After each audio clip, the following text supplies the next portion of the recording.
Hi, good morning, good afternoon. Welcome to another episode of ITFA Insights. My name is Brendan Herley. I am the co-chair of ITFA Americas, as well as the head of financial institutions and distribution for Bank ABC New York. Today, I have the special privilege and honor of talking with a good friend from Rosenthal Rosenthal, Peter Clement, who is the SVP for International Financing for them. And what we thought would be of interest to many, and what you're going to learn a lot more about, is financing of trade finance in many different ways. So, Peter, can I ask you to introduce yourself and how you found your way to Rosenthal? Good morning, Brendan. Thank you for the opportunity. Thank you to ITFA and Happy New Year. So I spent about 20 years on the trade credit insurance side with one of the larger carriers in the world. And because of that insurance background, I've always had an indirect relationship with Rosenthal for the better part of those 20 years. The family identified international financing as a need in the market, and then the opportunity arose for Rosenthal to further develop this division. Excellent. So you've told me a little bit about Rosenthal over the last 3 or 4 years, but what makes them so distinct? Can you give us a little history to those who've never heard of your company, and also then articulate on what it is are the key lines of business and why you have so many partnerships across the financial landscape? Absolutely. I would say longevity and reputation. So Rosenthal began as a family business back in 1938, and we're still a family business today. So we're celebrating our 87th year, and Rosenthal remains the largest, oldest, privately held non-bank financing company in the United States. And our focus is mainly on factoring, asset-based lending, purchase order financing, inventory financing, and as of December 2024, we now do equipment financing as well. Ah, great. Well, let's come back to you on that. In fact, maybe we'll start with that. The equipment financing, is that, as well as inventory financing and purchase order financing, are the bulk of your dealings or all of your dealings just in the United States, or can you also support cross-border activity? So as far as our clients are concerned, we're typically making loans to companies in the US and Canada. As far Okay. as cross-border transactions, so that's typically my focus. I'm responsible for scaling our cross-border activity.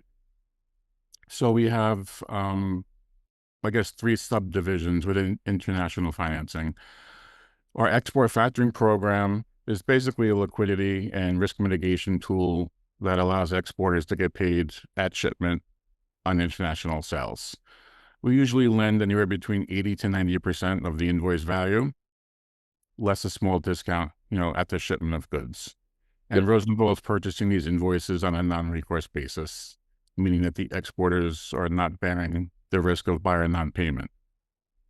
And then we have our asset-based lending division, which benefits companies that export products or services on open terms across a wide range of industries. And I should mention that in 2023, Rosenthal became a delegated authority lender under EXIM's working capital guarantee program. And then the third division, if you will, is our relationship with FCI, Factors Chain International. Rosenthal is one of the longest standing members of FCI. And what FCI does is it offers a network for cooperation and cross-border factoring. Rosenthal offers two-factor cross-border import services for open account transactions for these FCI member companies. I'll give you an example. The local factoring company to the exporter would be providing the actual lending services. And then the local factoring company to the buyers is actually providing the credit and the collection services.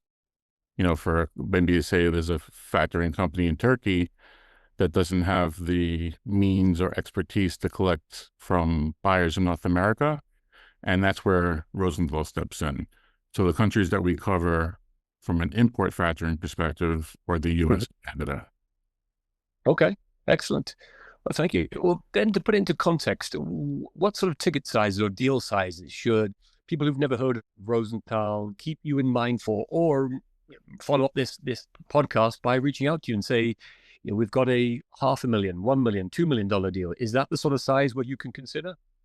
So we have a pretty broad range of transaction size. I would say most of our transactions fall between 1 million and 30 million. On the factoring side, we've gone down as small as 500,000, especially if we think there's an opportunity for the company to grow.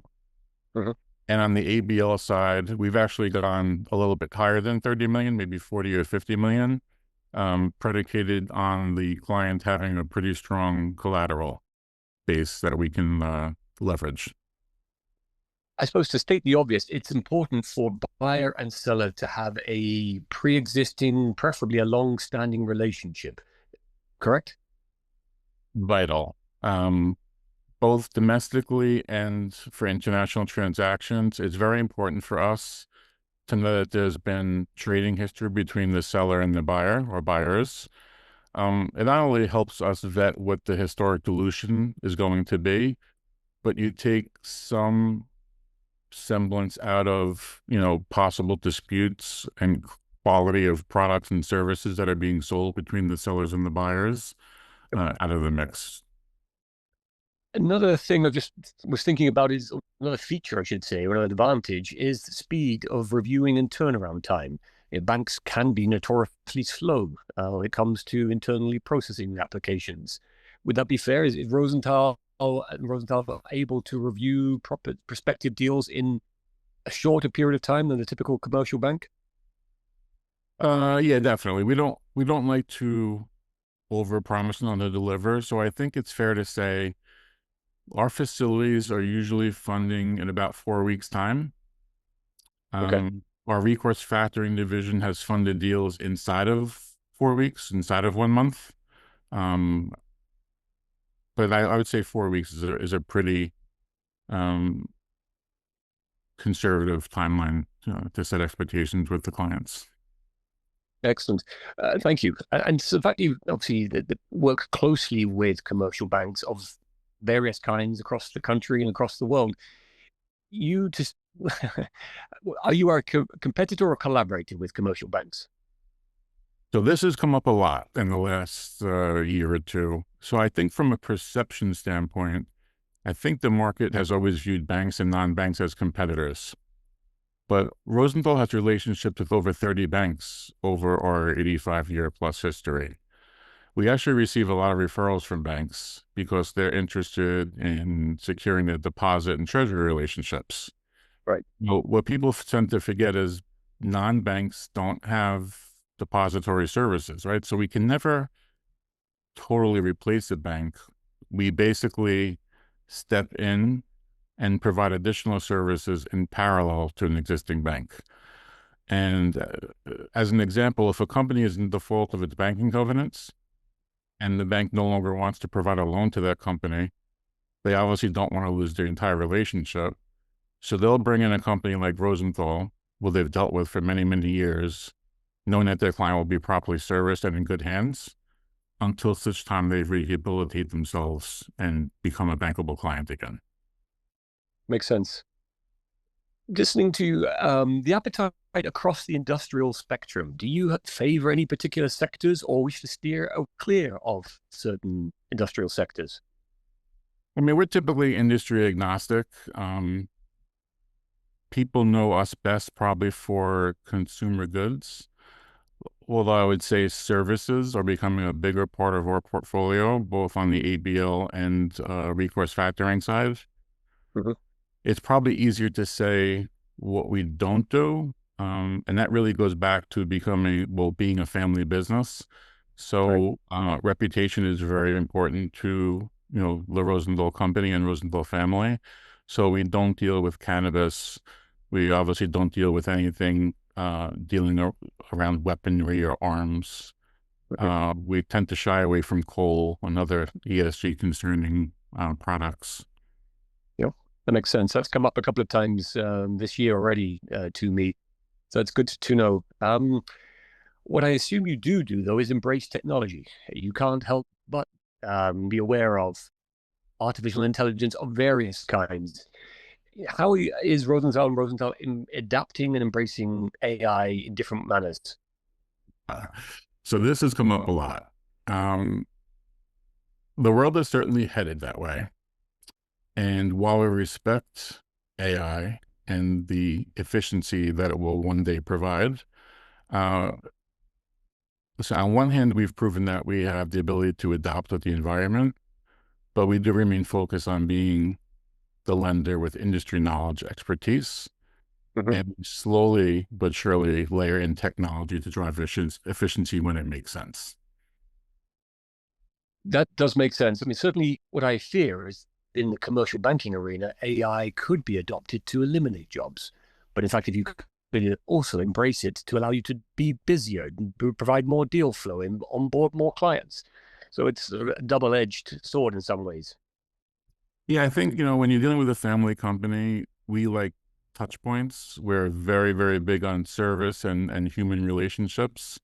So, again, while we respect what AI provides and will provide, in the short term, what's the old adage? If it ain't broke, don't fix it.